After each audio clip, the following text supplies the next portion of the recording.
Au nom du Père, du Fils et du Saint-Esprit, ainsi soit-il. Vexilla regis prodeunt, les étendards du roi s'avancent. C'est le début d'une hymne, mes bien chers frères, que l'on aurait bien voulu adapter à la fête de la Toussaint. Et pourtant, cette hymne n'est pas celle de la Toussaint. Les étendards du roi s'avancent. Peut-être l'avez-vous reconnu, Vexilla regis prodeunt. C'est l'hymne du temps de la Passion.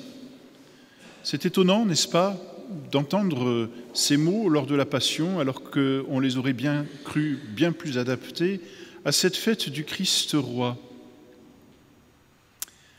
Mais c'est aussi le résumé de l'histoire de la royauté, mes bien chers frères, de notre Seigneur. Notre Seigneur est roi, c'est un dogme de notre foi et nous devons le tenir sous peine de perdre la foi. Il est roi d'abord parce qu'il est créateur. Il a créé toutes choses, donc toutes choses lui appartiennent. Et du seul fait que les choses lui appartiennent, il en est le roi. C'est une évidence et c'est facile. Lorsque nous disons d'une chose ou de quelque chose que nous possédons, nous disons c'est à moi. Et lorsque nous disons c'est à moi, nous disons que nous la possédons. Elle est sous notre empire. Dieu a tout créé, il peut dire tout est à moi, donc tout lui appartient. Notre Seigneur, donc en tant que Dieu est roi, c'est évident et c'est facile. Saint Paul ajoute dans son épître aussi qu'il est le premier-né de toute créature. Pourquoi ? Notre Seigneur est roi parce qu'il est aussi le Fils de Dieu. Primogenitus omnis creaturae. Il est le Fils de Dieu. Qu'est-ce que c'est ? Saint Paul le dit explicitement encore dans l'Épître. Il est l'image du Dieu invisible et il est l'image par laquelle tout a été fait. C'est ce que nous lisons aussi dans le dernier évangile. En lui, par lui bien sûr, mais en lui aussi toutes choses ont été faites. C'est-à-dire que tout a été fait à l'image de Dieu. Tout a été fait à l'image de Dieu, c'est-à-dire tout a été fait selon le modèle qu'est le Christ. Il est le modèle de toute réalité qui a été faite. Et parce qu'il est le modèle de toutes les réalités, il est, d'une certaine façon, le premier-né, comme dit saint Paul, de toute créature. D'ailleurs, saint Paul l'explicite dans l'Épître, si vous avez lu, le Fils est l'image du Dieu invisible, dit-il, il est le premier-né de toute créature. Ça ne veut pas dire qu'il a été créé avant toute chose. Il existait avant toute chose parce que le Fils de Dieu est éternel. Mais saint Paul explique, car en lui furent créées toutes choses dans les cieux et sur la terre. C'est-à-dire que le Fils est l'image du Père et l'image en laquelle toutes les choses ont été réalisées. Et alors, de ce fait, le Fils lui-même a un certain droit à la royauté. Et c'est pour ça que saint Paul ajoute, c'est lui qui est la tête du corps, c'est-à-dire l'Église, il est le commencement, le premier-né d'entre les morts, afin d'avoir en tout la primauté. Et cette image, elle est plus particulièrement dans notre âme, n'est-ce pas, par l'intelligence et par la volonté que nous avons, puis aussi par la grâce. Et puis vous connaissez l'histoire. L'homme qui est sous l'empire de Dieu, qui est la créature de Dieu, qui appartient à Dieu, dont Dieu est le roi, donc en un seul mot, l'homme a terni l'image qu'il y avait en lui. Il a perdu la grâce par le péché originel, et en perdant la grâce, il s'est révolté contre Dieu et a refusé de se soumettre. À la suite du premier mauvais ange qui avait dit « je ne servirai pas », l'homme, par le péché originel, a refusé lui aussi de servir. Il y avait effectivement en l'homme un instrument dangereux, redoutable et ô combien beau, c'est la liberté. Par sa liberté, l'homme ressemble bien plus à Dieu encore que les simples animaux ou les végétaux. Mais par sa liberté, l'homme est capable de faire beaucoup de mal.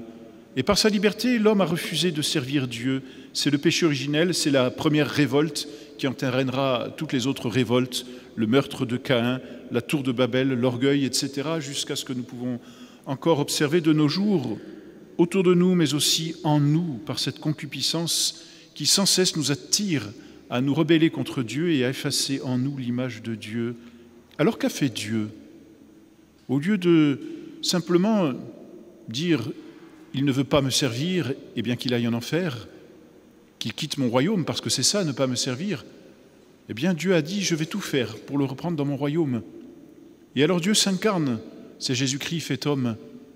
Et Dieu s'incarnant, il vient, il vit avec les hommes, il meurt sur la croix, et comme le dit encore saint Paul dans l'Épître, il réconcilie toutes choses avec lui-même.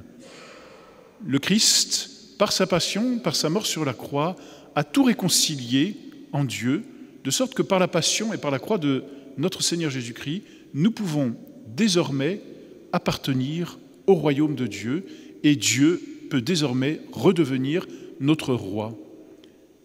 Alors, mes bien chers frères, nous comprenons que le sacrifice de notre Seigneur sur la croix est vraiment aujourd'hui et concrètement la source, l'origine, le fondement de sa royauté.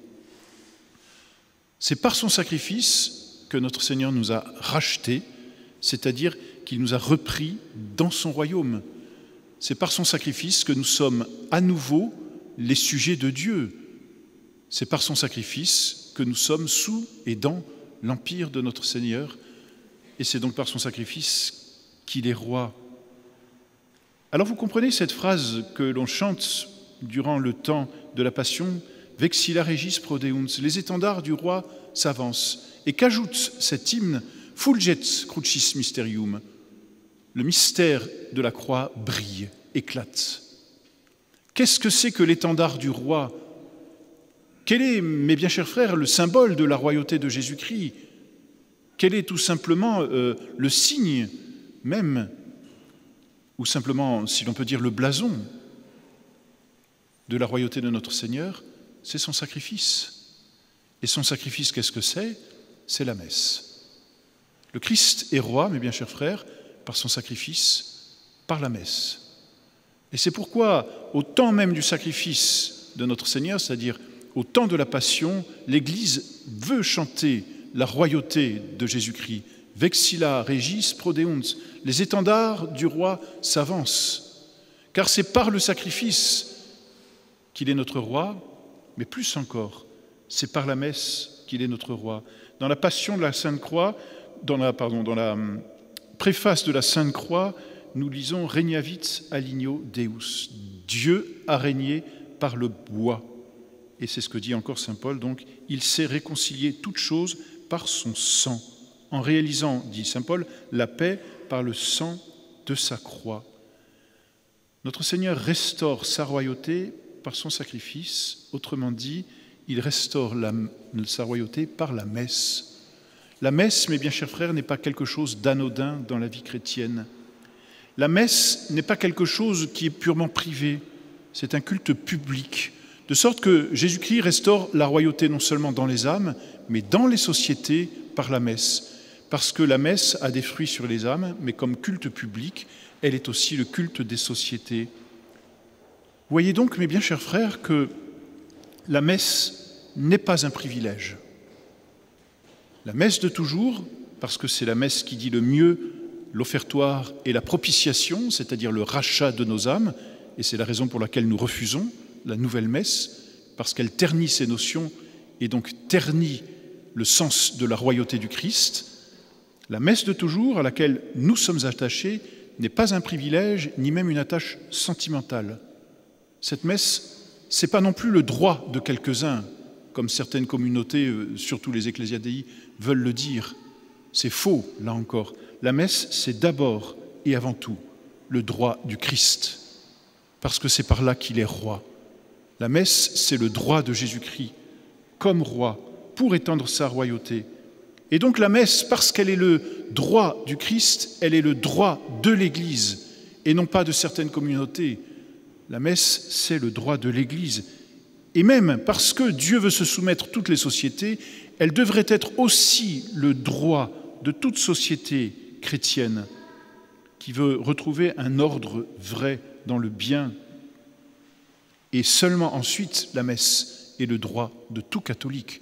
Parce qu'elle est le droit de notre Seigneur, parce qu'elle est le droit de l'Église, alors elle est le droit de tout catholique, mais aussi elle est le droit de tout citoyen qui veut tout restaurer dans le Christ. Alors voyez, mes bien chers frères, l'étendard du Christ, c'est la messe de toujours, celle qui dit son sacrifice. La messe n'est pas la simple mémoire d'un sacrifice. Si la messe n'était que la mémoire du sacrifice, cela voudrait dire que la royauté du Christ ne serait pas actuelle, elle ne serait plus d'actualité. Si la messe commémorait le sacrifice, alors on commémorerait aussi une royauté de notre Seigneur Jésus-Christ, qui a peut-être eu lieu ou qui aura lieu. Mais si la messe est un sacrifice et le sacrifice renouvelé aujourd'hui, la messe aussi donc dit la royauté de Jésus qui veut s'étendre aujourd'hui, hic et nun, comme on dit, aujourd'hui, maintenant et dans ce lieu. La messe n'est pas un acte privé, elle est un acte public. La messe n'est pas simplement l'apanage d'une âme qui veut se ressourcer auprès de notre Seigneur, même si c'est vrai. La messe, c'est le Christ roi qui veut étendre sa royauté jusqu'aux sociétés même. C'est pourquoi la messe est un acte public. Elle est un acte social, et c'est parce qu'elle est un acte social et qu'elle est un acte public que notre Seigneur veut et peut régner sur les sociétés et sur toutes les sociétés, les familles, jusqu'aux États. On n'assiste pas à la messe en privé, on y assiste en famille. Et autrefois, on y assistait en corporation, on y assistait avec la cité. La messe n'est pas un acte simplement privé. Et encore une fois, la messe n'est pas un simple privilège. Si elle n'était qu'un privilège, alors elle serait une portion gardée, et par là, elle serait le refus d'étendre la royauté du Christ roi à d'autres. Et c'est là toute l'erreur de ceux qui veulent la messe de toujours comme leur privilège.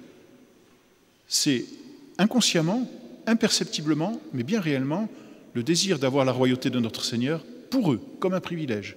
Et donc c'est le refus d'étendre la royauté de notre Seigneur Jésus-Christ. Alors, mes bien chers frères, soyons de grands dévots de la Sainte Messe.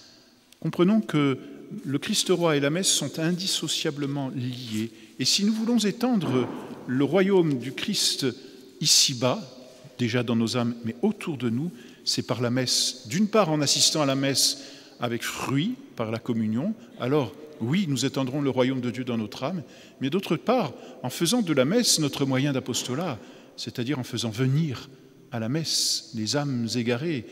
Par la messe, elles comprendront qu'il y a quelque chose, et tous les convertis le diront, mais par la messe aussi, elles comprendront que c'est l'apostolat par lequel le Christ, roi, peut régner dans nos sociétés. Au nom du Père et du Fils et du Saint-Esprit, ainsi